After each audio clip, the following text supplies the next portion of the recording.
Hi, Xiaoxuan. Thank you for calling in. Thank you for your beautiful movie as well. I was wondering what drove you in making this movie, what inspired you? Um, Initially, it was what happened to a friend of mine in real life that inspired the film. So my friend Saina, who I also casted as the main character in the film. So initially, I always knew him as this horse guy who's very fascinated with horse racing and racing horses. Mhm. Um, Out of a sudden, 2 years ago, he started to take on a different job. He decided to um, not be a herdsman anymore, but to become a horseback performer in the city. And so he kind of lives on the border of China and Mongolia. There's this vast stretch of land that's really good for herding animals. But in order to do his new job, he had to went into the city. The reason why he decided to make that change was that herding animals alone was no longer something profitable for local herdsmen because um, I think it's because of various reasons, and one of them is global warming has changed the Mhm. climate and made the grasslands a lot more drier than before. So herdsmen can no longer rely just on nature to feed their animals, so they have to buy the hay themselves, and so that changes the nature of herding as a activity. So he decided to do something that's more profitable and stable. So he became this performer, and I went to the place he was performing to see him, Mhm. right? And there I found the performance to be really interesting because um, my hometown and the film is shot in the Inner Mongolia region of northern China. So people there have the same ancestry as people in Mongolia. So locally, it's the tourist sites. They usually all like have some kind of shows playing like Mongolian cavalryman and nomadism. Basically, kind of some kind of grandiose narrative of some ancient ages. So when I was there at the show seeing him, I just saw that this is visually so different from his real life. And Mhm. in real life, he was struggling financially, selling his herds of sheep. But in the show, he is like the ideal nomads who are like living this ideal life and who are heroes on horseback and blah blah blah. So that Mhm. kind of contrast really drove me initially to write the story. Yeah, so I noticed at the ending of the movie, I saw I was already thinking that this character you portray that it should have been like a real person because in the end titling I saw his Hmm. name was the same as the character. So Yes. so I was wondering how it was working with your friend Hmm. on this, and how did you meet? Did you share a similar life or? So I'll answer the last question first. So Mhm. I knew Senna like 4 or 5 years ago, I think so. And the reason why I met him is because he used to be a horse racer, a horseman, and my family also raise horses, and my father is a horse breeder. And I also used to do like long distance horse racing. So we're, like when people ride horses, they're kind of in the same Mm. network circle ish. And initially, that's how I met him. But before I knew him, my father and my father's friends, and him, they all already knew each other.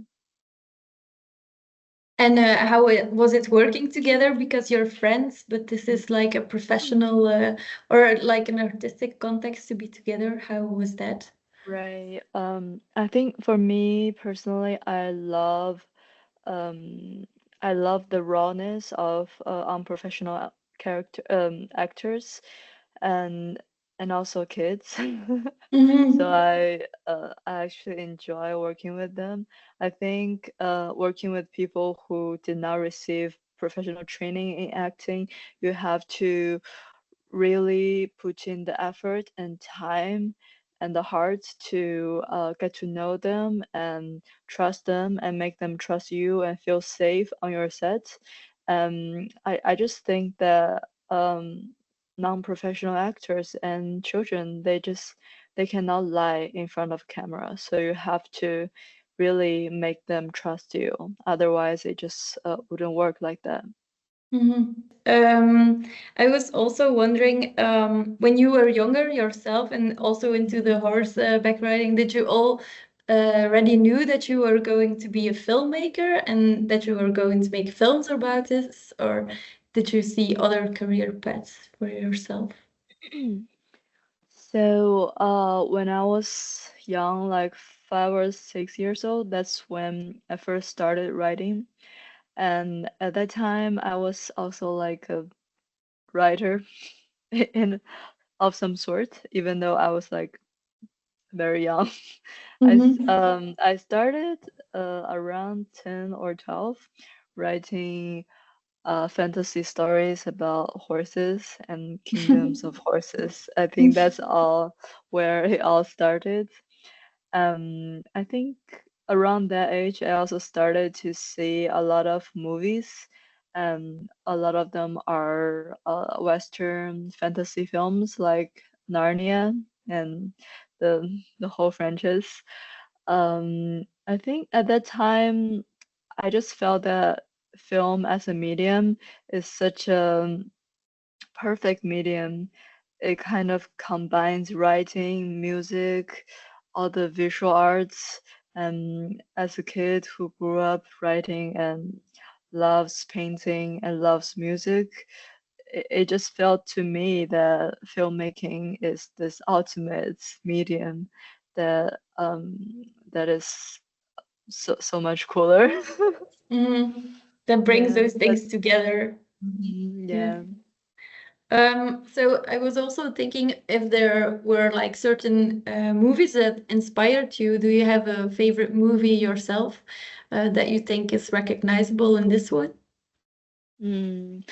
In this one, I think thematically or somewhere deep in my heart, I was um, influenced by this um, 1991 film called Close to Eden.